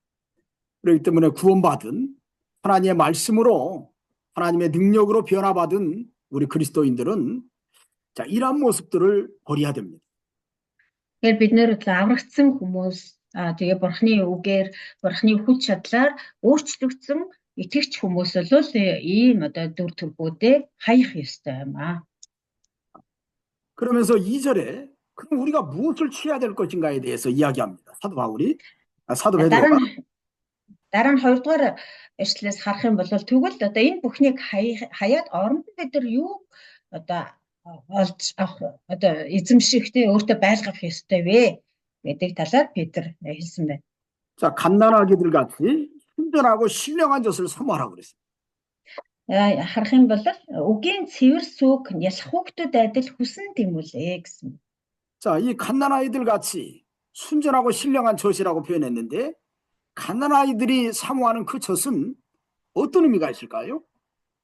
За энд болохоор ялах хүүхдүүд адил үгийн цэвэр сүг хүсэн тэмүүлээ гэсэн. Тэгвэл одоо ялах хүүхдүүд цэвэр сүг хүсдэг байх нь шүү дээ. Тэгэхээр тэр сүг нь одоо ямар сүг болоод тэр ялах хүүхдүүд тэр сүг уухыг тийм ээ хүсэн тэмүүлдэг байх вэ? 그러니까 순전한이라고 하는 단어 자체가 어원적으로 어떤 의미가 있냐면 아무것도 섞이지 않는 원래 있었던 그대로의 모습을 순전한이라고 표현합니다. 일반적으로. Тэр энд гарч байгаа цэвэр гэсэн үг байна тийм ээ. Тэр цэвэр гэдэг үг бол одоо яг одоо анх ямараас яг л тэр хിവэрээ анхны тэр байдал, анхны чанар, тий анхны найрлагаараа гэх юм уу. Одоо сүүн дээр ярих юм бол байгаа. Тэгээд ямар ч одоо нэмэлт байхгүй, хольц байхгүй, тийм л одоо цэвэр байдлыг яг анхны тэр одоо байдлаараа байгаа байдлыг цэвэр гэж хэлж байгаа. 성도의 삶 속에서 이런 순전하고 진실한 모습들이 성도의 삶 가운데서 묻어나야 된다. Тэгэхээр итгэгч хүмүүсийн амьдралд бол ийм цэвэр тэгээд үнэн тэ энэ байдал бол бүр ингээд уусан, шингэсэн байх ёстой юм аа. 자, 예수님께서는 진실하라고 말씀하시고 또 거룩하라고 말씀하십니다. Есүс хэлэхдээ бид нарыг үнэн бай, бас ариун бай гэж хэлсэн байдаг. 그래서 예수님이 이 바리새인들과 서기관들, 대제사장들의 거짓말에 대해서 많이 비판하셨던 거예요. Тэгээд тийм учраас одоо Есүс фарисеучдыг бас нөгөө хуулийн багш нарыг бас тэрүүн тахилчдыг тэгж их зэмлэж байсан. Одоо тийм цэвэр үнэн байж чадаагүй учраас. 자, 그건 순전하지 못한 모습이기 때문에. Яг тэгвэл тэдний амьдрал ерөөсөө тийм цэвэр амьдрал байгаагүй. 자, 저와 여러분들이 하나님 안에서 순전한 모습을 가지고 있다고 하면 우리가 하나님께 받은 그 은혜를 가지고 진실하게 믿음 생활을 해야 돼. Тэгэхээр бид нар үнэхээр бурхан дотор цэвэр юм болол бурханы өмнө яг л ийм цэвэр үнэн амьдралаа харуулж амьдрах хэрэгтэй. 또 저도 여러분들에게 이 진리의 말씀을 증거할 때 순전한 모습으로 진리의 말씀을 증거하려고. Би өөрөө ч гэсэн та нарт энэ цэвэр үгийн цэвэр сүг буюу энэ бурхны цэвэр үгийг яг цэврээр нь дамжуулахын тулд би өөрөө ч гэсэн яг цэвэр амьдралтай цэвэр итгэлийн дүр төрхөө харуулахыг хичээдэг. 제가 여러분들에게 드릴 수 있는 순전한 진리는 바른 진리예요. 하나님의 말씀을 바로 깨달아서 여러분들에게 가르쳐 주는 거. 또 여러분들도 그것을 가지고 교회에서 또 다른 사람들에게 가르쳐 주는 것이 그것이 순전한 모습입니다. Тэгэхээр миний та нарт одоо харуулж чадах тэр цэвэр дүр төрх гэж юу хэлж байгаа гэхээр ерөөсөө бурхны үгийг яг үнэн зөв яг ямар ч холцгүйгээр цэврээр нь дамжуулахыг хэлж байгаа. Та нар ч гэсэн яг миний та нарт дамжуулсан энэ цэвэр үнэн зөв үгийг надаас суралцаа тэгээд цаашаа ч гэсэн бусад хүмүүст итгэгч нар ариун итгэгч нар болон чуулганыхаа гишүүдэд яг тэгж цэврээр нь үнэн зөвөөр нь дамжуулж өгөх ёстой юм аа. 또 신령한 젖을 사모하라고 그랬습니다. За тэгээд тэр үгийн цэвэр сүг хүсэн тэмүүлээ гэсэн байна. 이 신령한 젖은 우리 중생한 영이 하나님의 성령의 감동으로 그 하나님의 인도 속에서 또 하나님의 뜻을 깨닫는 세계 안에서 발견한 하나님의 은혜의 진리를 얘기합니다. Монгол 말에는 그 신령한이라는 말 대신에 그냥 말씀에 순전한 그 젖이라고 되어 있어요. 예. 말씀에 하나님 말씀에 여기 신령한이라고 되어 있는데 일반적으로 원문을 내가 좀 한번 영문을 좀 볼게요. 베드로전서 2장에 보면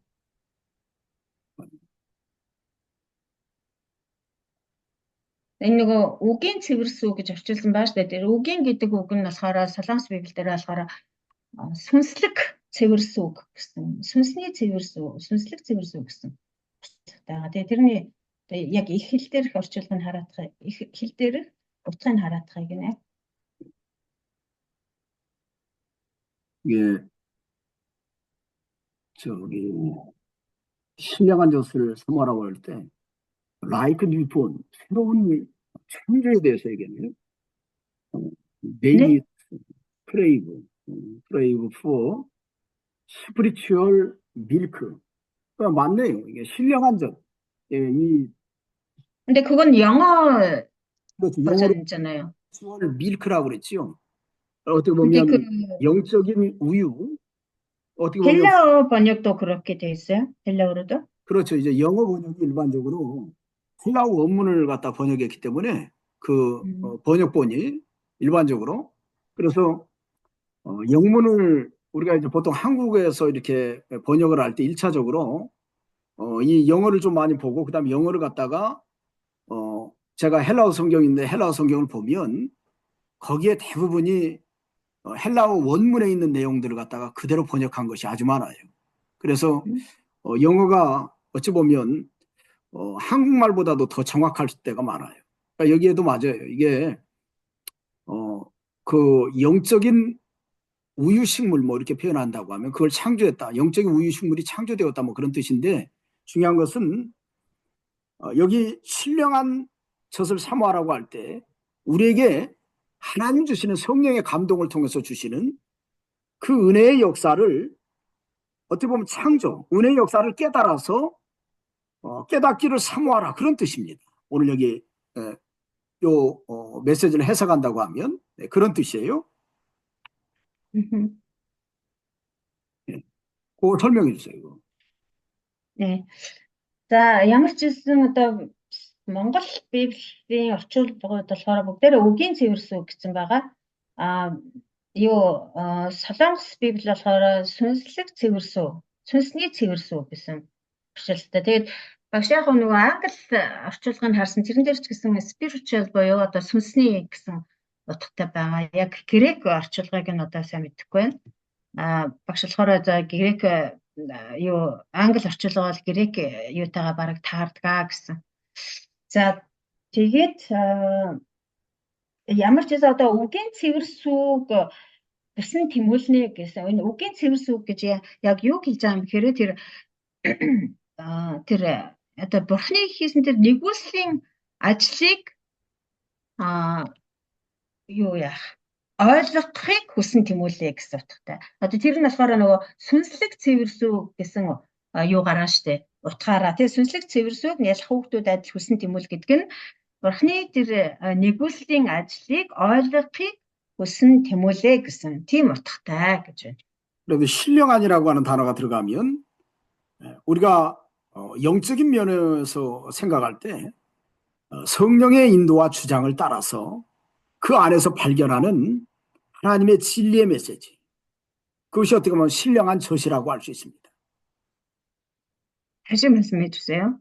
성령님의 신령한이라고 하는 단어 자체는 네. 뭐 신령한이라는 단어가 한국말로 그냥 영적인 것이라고 표현하지만 네. 신령한이라는 단어가 들어가는 것은 성령의 감동과 인도를 따라가는 세계예요.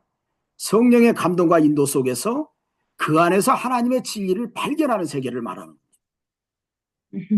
그것을 사모하는. Тэгэхээр нөгөө сүнслэг гэдгээр одоо нөгөө тайлбар явж байгаа шүү дээ тий. Тэгэхээр сүнслэг гэдэг энэ үг орж ирнэ гэдэг чинь ариун сүнсний одоо тэр удирдлагыг дагахыг л хэлж байгаа. Тэгэхээр сүнслэг байна. Сүнслэг одоо ертөнц гэдэг юм уу тий. Сүнслэг гэдэг үг ингээл орсон бол ерөөс ариун сүнстэй холбоотой ариун сүнс бидний зүрх сэтгэлийг хөдөлгөж ариун сүнс биднийг удирдан дагуулж явдаг тэр ертөнцийг л хэлж байгаа шүү дээ.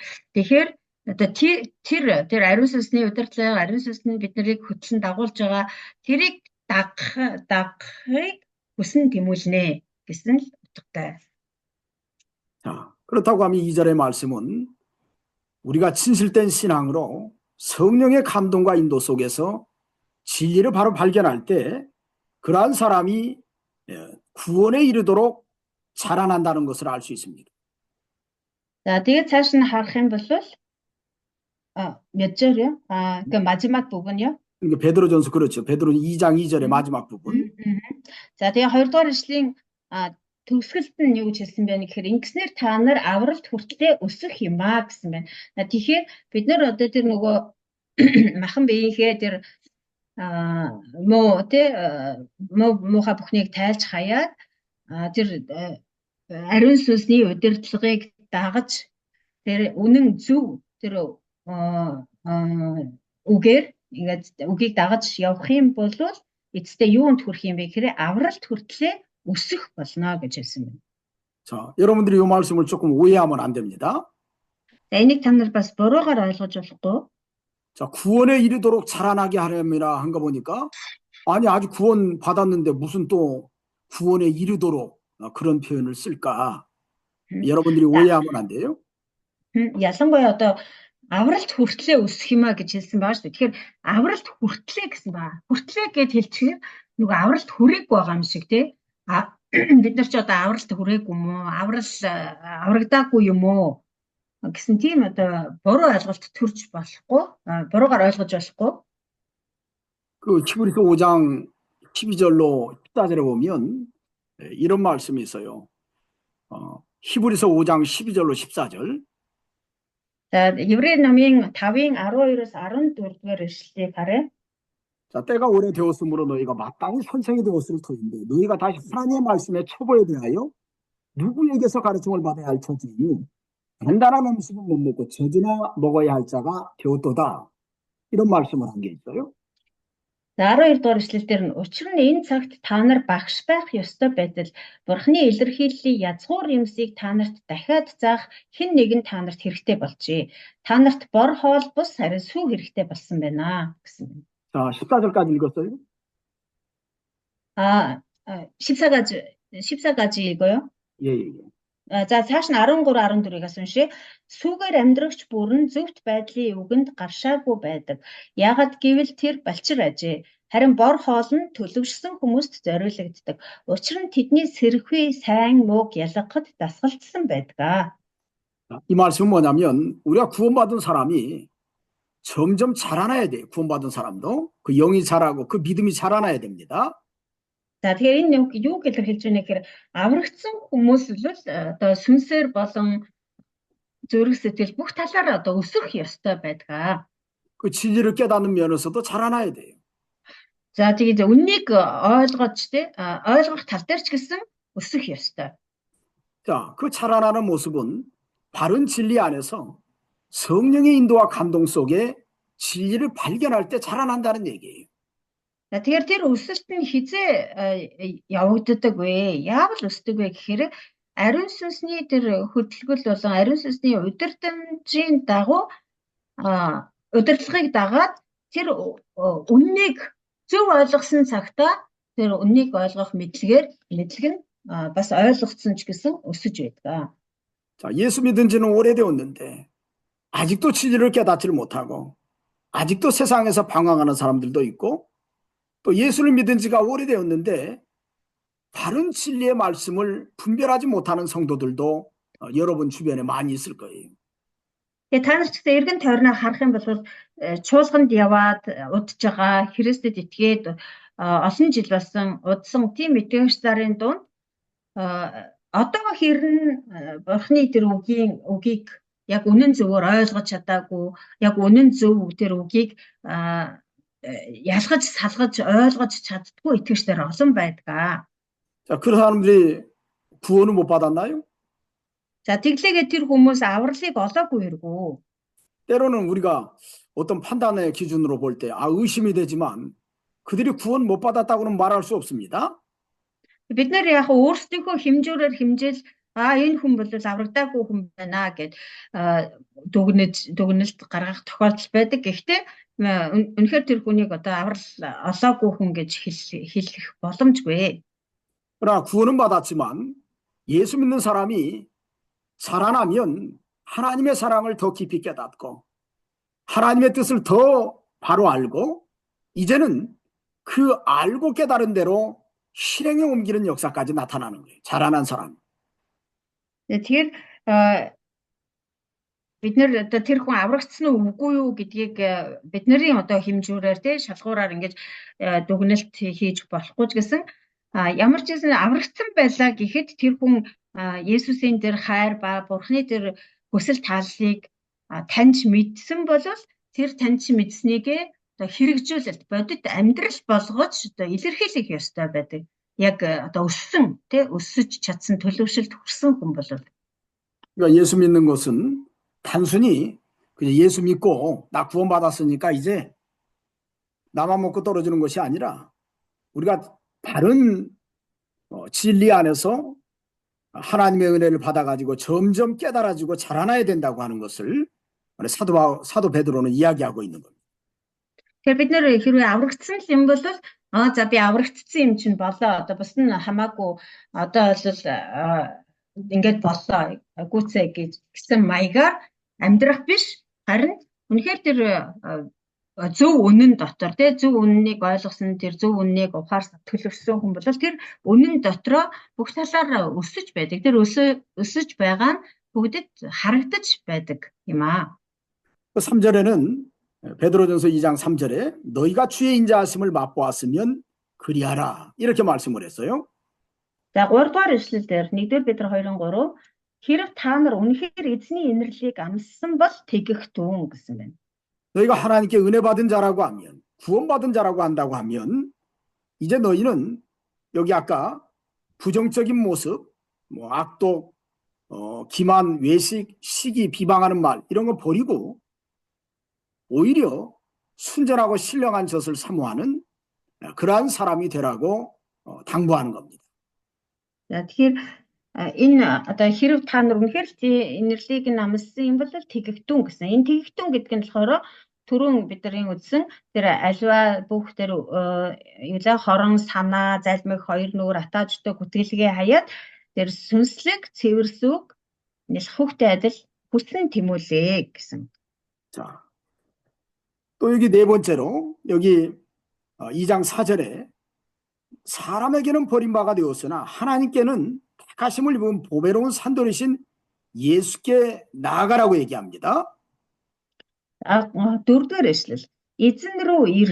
Тэр бол хүмүүст гологдсон боловч харин Бурхны өмнө сонгогдсон үнэт амьд чулуу билээ. 자, 우리가 믿는 예수님은 사람에게는 버림받아 됐지요. Бидний итгэдэг Есүс эзэн маань хүмүүст болохоор гологдсон тийм үү? 유대인들이 예수님을 시기하고 예수님을 십자가에 못 박아 죽었잖아요. Евдээчүүд Есүст атаархан зөтөөрхөж түүнийг загалмай дээр цовдолж алсан. 예수님을 구세주로 영접하지 않았습니다. 그들은. Тэд нэр Есүсийг аврагч эзэн гэж хүлээн зөвшөөрөөгүй. 그러나 예수님은 하나님께는 택하심을 입은 보배로운 산돌이라고 그랬어요. Хэдийгээр ингэж хүмүүст гологдсон боловч Бурхны хувьд бол сонгогдсон үнэт амьд чулуу гэсэн байна.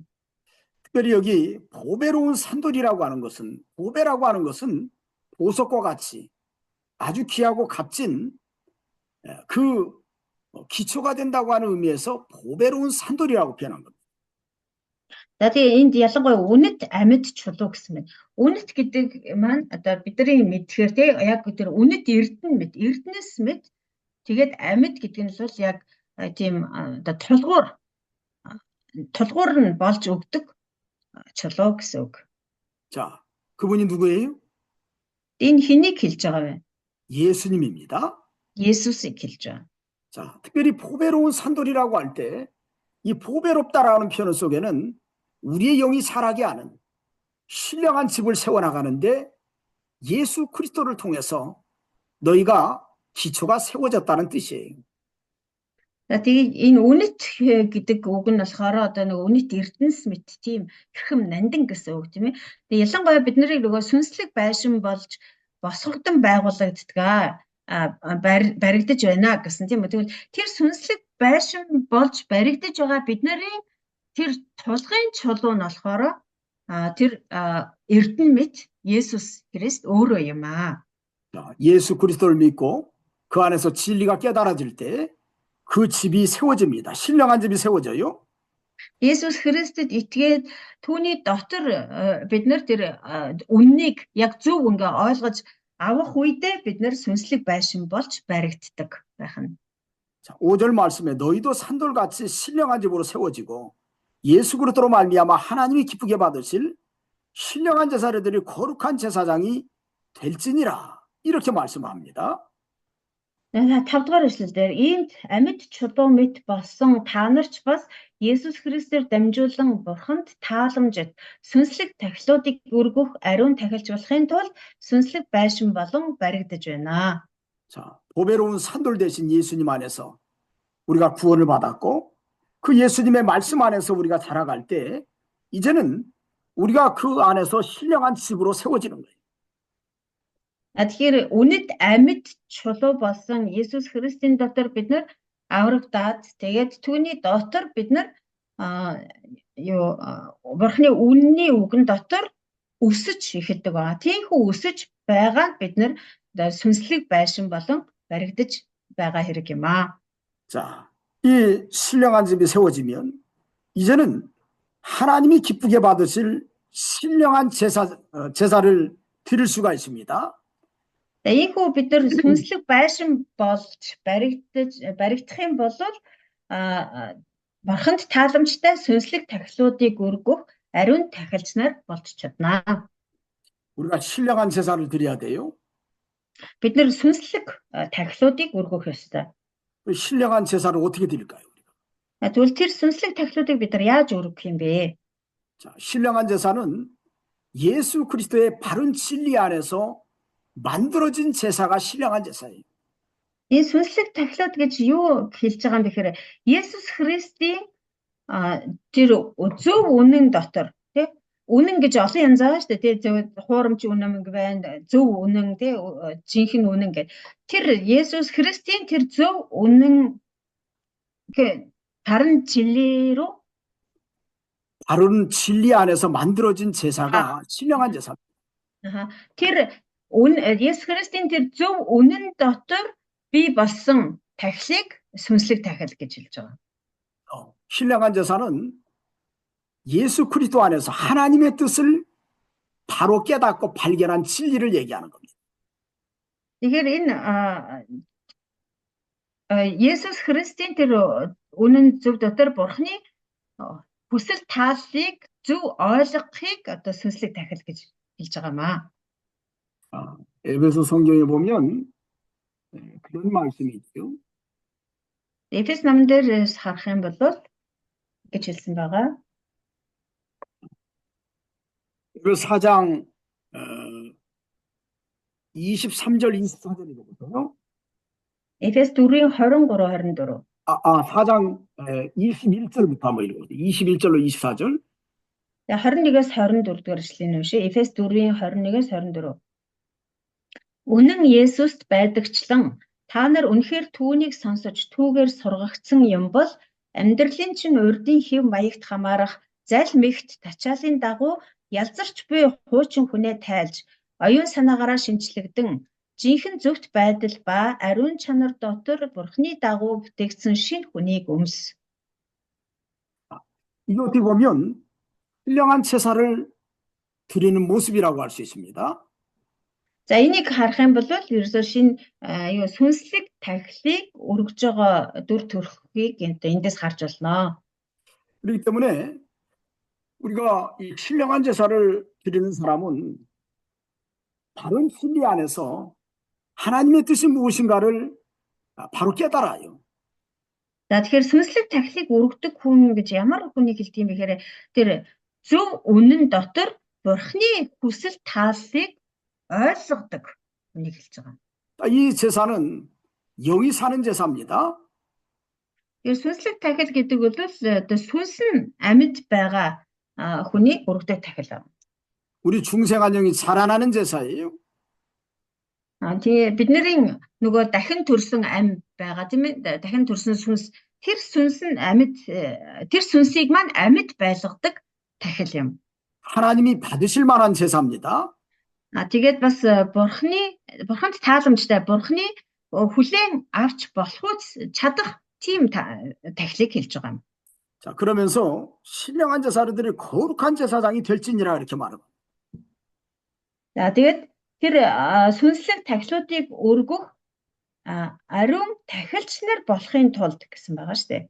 자, 거룩한 제사장이라고 그랬어요.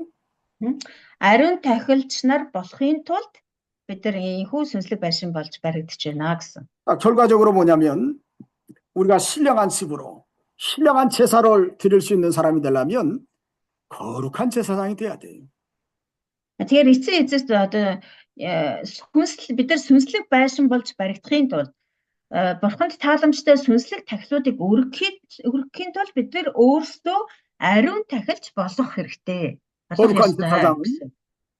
거룩한 제사장은 어떤 사람이 거룩한 제사장일까? тэгвэл ариун тахилч гэж ямар хүнийг хэлэх вэ?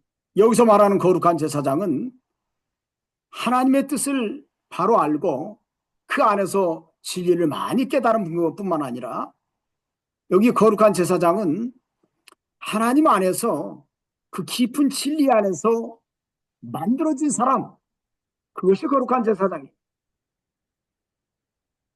Тэгэхээр энд гарч байгаа энэ ариун тахилч гэдэг нь болохоор ямар хүнийг хэлж байгаа гэхээр тэр зөв үннийг одоо мэдэж ойлгодог. Тэгээд тэр бурхны тэр зөв үннийг одоо маш ихээр гүнээ ойлгосон. Тэгээд тэр хүн үнэн дотор бүтээгдсэн хүнийг хэлж байгаа. 자, 풀어서 얘기한다고 하면 하나님의 진리의 말씀을 바로 깨닫고 그 말씀대로 살아가는 사람이 거룩한 제사장입니다. Энийг одоо амархнаар тайлбарлах юм бол бурхны тэр үнний үгийг зөв ойлгоод тэгээд тэр ойлгосон үгийнхээ дагуу үннийхээ дагуу амьдрдаг хүнийг хэлж байгаа маа. 그런 사람이 신령한 집을 세우고 신령한 제사를 드릴 수 있는 거예요. Тийм хүн сүнслэг байшин болж баригдаж чадна, бас сүнслэг тахилуудыг өргөж чадах юм аа. 오늘 저와 여러분들이 이 말씀 아주 중요한 말씀입니다. өнөөдөр бидний суралцсан энэ үгс бол маш чухал үгс байлаа. 자, 우리가 구원받은 사람은 어떤 모습으로 살아갈 것인가? аврагдсан бид нар ямар дүр төрхөөр яаж амьдрах ёстой юм бэ? 아까 에베소서 4장 그 아까 읽었잖아요. 네. 4장 21절에서 24절. 그렇죠. 이게 쭉 읽었는데 거기 있는 말씀처럼 우리가 과거에 부패성을 따라간 옛사람 그건 벗어버리고 그 옛사람의 모습은 아까 1절에 쭉 써 있습니다. 벗어버리고 이제는 하나님 안에서 순전하고 또 신령한 것을 사모하는 사람으로 우리가 만들어져야 됩니다. Тэгэхээр би нөгөө төрөлчийн уншсан нөгөө Эфес номын 4-р бүлгийн 21-с 24 байлаа тий. Тэрүүн дээр нөгөө хуучин хүнээ хаяад тайлаад шинэ хүнийг өмсөө гэсэн байгаа тий. Тэгэхээр тэр хуучин хүний дүр төрх гэдэг маань одоо нөгөө юун дээр гарч байгаа 1-р Петр номон дээр маань нөгөө 2-1 дээр гарсан тий. 그것이 어떻게 Үгс 보면 хонзон хоромоо санаа зайлмыг 2 дүр атаажтай энэ бол бүгдээрээ хуучин хүний дүр төрх. Энэ бүхнийг хаяад тэгээд шинэ хүнийг өмсөө гэсэн. 그것이 세상에서 살아가는 그리스도인의 올바른 모습입니다. Тэгээд тэр шинэ хүний дүр төрх бол саяны тэр сүнслэг байшин болж байгуулагдах сүнслэг тахилуудыг өргөх ариун тахилч нар болох ёстой. Тэгэхээр энэ ариун тахилчийн энэ дүр төрх бол өөрөөр хэлбэл тэр шинэ хүнийг өмсөн тэр дүр төрх бол Христэд итгэгч бид нарын энэ дэлхий дээр амьдрах ёстой амьдралын дүр төрх хэв маяг юм аа. 여러분들이 신학교에 온 것도 우리가 신령한 제사를 드릴 수 있도록 그 신령한 것을 나눠주기 위해서 여러분들이 신학교 공부한다고 생각하면 돼요. Тэгэхээр энэ Библийн сургуульд ирээд суралцж байгаа зорилго чинь ч гэсэн энэ сүнслэг тахилуудыг бурханд тааламжтай сүнслэг тахилуудыг өргөхийн тулд тэгээд тэр сүнслэг юмсыг бусдад хуваалцахын тулд бүхэн энэ сургуульд суралцж байгаа гэж ойлгох хэрэгтэй. 그 일을 위해서 여러분들 자신이 누구인가를 잊어버리지 말고 세상에서 내가 어떤 모습으로 살아갈 것인가를 요 말씀에 비추어서 바르게 살아가세요. Тэгэхээр ингийн тулд ингэж амьдрахын тулд юуны өмнө та өөрийгөө би чинь хэн блэ? Тэгээд бас энэ дэлхий дээр би яаж амьдрах ёстой блэ гэдгийг үргэлж бодож амьдрах хэрэгтэй.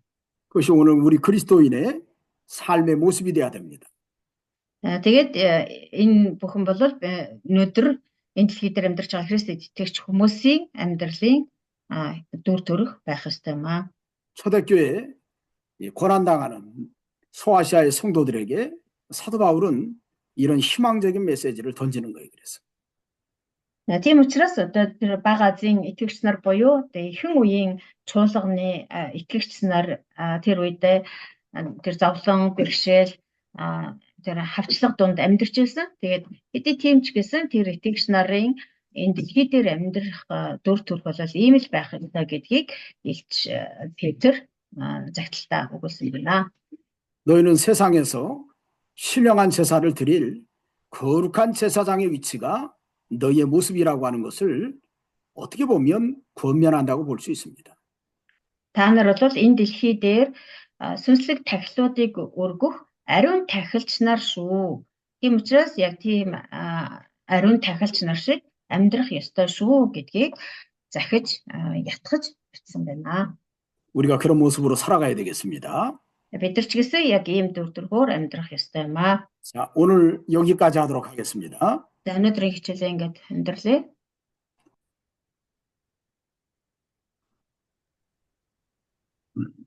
Халелуя. Хайрын нэглэр дүүрэн ертөнцийг бүтээсэн Бурхан минь танд талархаж байна. Та энэ өдөр гайхалтайгаар биднийг өрөөж өгөөд энэ хичээл энэ сургуулаар дамжуулан та үнний үгэнд суралцах энэ боломжоор хангаж өгсөнд бас талархаж байна. Тэгээ бидний амьдрал дээр үргэлж таны амар тайван байж биднийг бол үргэлж улам илүү үнэн рүү чиглүүлэн удирдахад та тусалж өгөөрэй. Тэгээ Бурхан минь энэ цагийг зөвхөн танд даатган таны цорын ганц хүү бидний эзэн Есүс Христийн нэрээр чин сэтгэлээсээ талархан залбирлаа. Амен. 아멘.